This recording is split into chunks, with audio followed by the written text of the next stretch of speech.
Bonsoir et bienvenue sur France 3, Côte d'Azur, dans ce 19-20 qui démarre pour une heure d'info, une heure d'actualité en continu. Vous le savez, jusqu'à 20h, avec à la une ce soir de la colère, mais aussi... C'est le 15 septembre dernier qu'a été délivré le permis de construire du vaste projet IKEA dans la plaine du Var.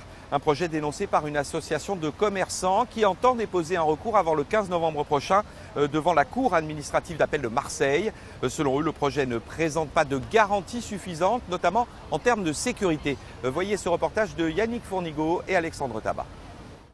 L'implantation d'IKEA dans la plaine du Var, plus de 54 000 mètres carrés, le dernier combat de Martine Donnette et Claude Dio. La première enseigne du géant suédois dans les Alpes-Maritimes doit s'accompagner de la construction de près de 290 logements. Un projet dont le permis de construire vient tout juste d'être accordé. Un permis que cette association entend bien attaquer en justice. Alors tout d'abord, c'est l'atteinte au commerce de proximité. Ça, c'est notre premier cheval de bataille. C'est l'objet de notre association. Ensuite, on va attaquer la sécurité des personnes par rapport aux problèmes d'incendie et aux réserves d'eau. Problème de sécurité, questions environnementales, problème aussi de circulation autour du futur ensemble. Les angles d'attaque envisagés par l'association en toute franchise sont variés. L'association qui milite justement depuis 1994 pour la défense des petits commerçants contre la grande distribution.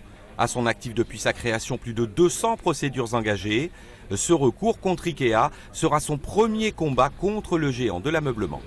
À mon avis, IKEA va probablement pas faire ses travaux, parce que s'ils perdaient, il faudrait qu'ils démolissent, parce que là, on leur fera pas de cadeau. Si on gagne, il faudra qu'ils s'exécutent.